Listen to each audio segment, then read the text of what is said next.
All right, welcome back to the channel. It's your boy Fanon, and in this video, we have to put some rumors to rest that have been going around about in boxing about Gervonta Tank Davis and his title with the WBA. Let's talk about that in this video.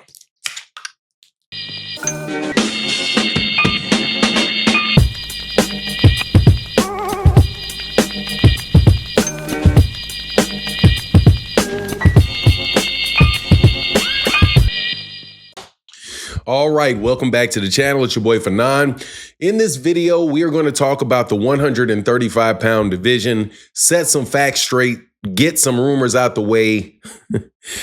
I was told yesterday, after some videos had surfaced on the internet, that Gervonta Tank Davis had been stripped of his WBA lightweight title, and that I assume the WBA should order Lamont Roach versus Floyd Schofield for Gervonta Davis's vacant belt.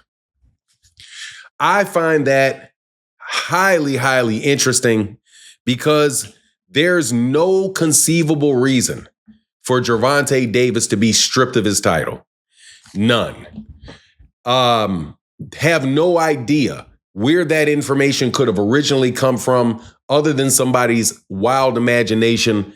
And perhaps they might have clickbaited somebody a little bit by putting something in the title that wasn't true. So I went to check the WBA rankings, and there Gervonta Davis is still listed as a champion at 135 pounds. Now, why would somebody say that Gervonta Davis needs to be stripped? Why would anybody assume that he needs to be stripped? Maybe it's because he's been inactive, they would argue. I can't understand why the WBA would do it. Gervonta Davis fought already this year. So it's not as if Gervonta Davis is an inactive fighter. It's not as if Gervonta Davis has held on to the belt and not defended it for long periods of time, right? You see champions all over boxing going a year without fighting one time a year. A matter of fact, Terrence Crawford for several years held the WBO title and fought one time a year. Gervonta Davis has already got his one fight out this year, so not quite sure what the uproar is, other than maybe them saying that they don't think Gervonta Davis is going to come back to the sport of boxing. And in that case, he wouldn't be stripped. He would be vacating the belt. But let's just assume that Gervonta Davis does, for some reason, relinquish his title. Does that mean that Floyd Schofield is going to fight Lamont Roach for that title?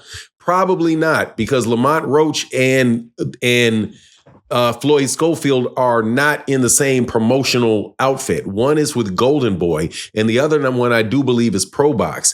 And you could bet your bottom dollar that if Floyd Schofield gets a shot at the WBA title, Oscar De La Hoya is not going to throw him in with Lamont Roach. I doubt it very much. Lamont Roach is a very, very solid fighter. Be a very difficult fight for Floyd Schofield. But more importantly than this, it's just this type of conversation. What does it do? And why do people do this? So that you can have uncertainty in the life of Gervonta Davis, uncertainty and restlessness with the fans of Gervonta Davis. And this is just the same stupid ploy that they've been running on PBC fighters for years now. Spread some terrible rumor about them, and then start having people respond to the rumor that you started.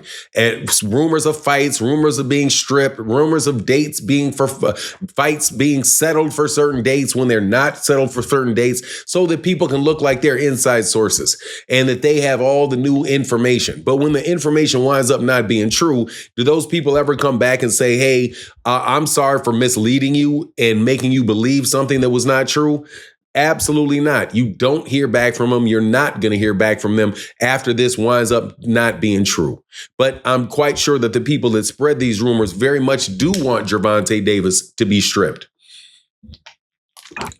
And then when he's stripped, they'll call him a duck. That's the same, it's the same tired playbook over and over and over with these fighters, man. And it's just getting to be very, very old.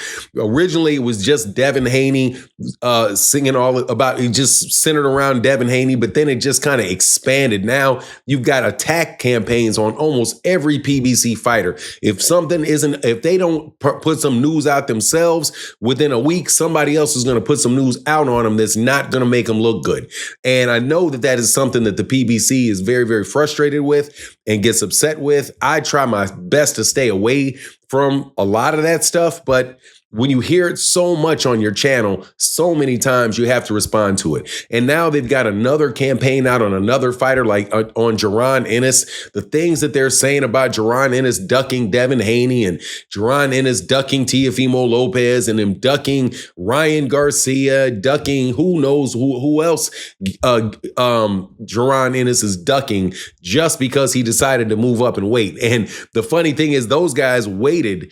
The TOs, the Devins, the Ryan, they waited at 140 pounds until Jaron Ennis decided that he was going to go to 147. And then all of a sudden, all the call outs and the office offers for Jaron Ennis start after he already left.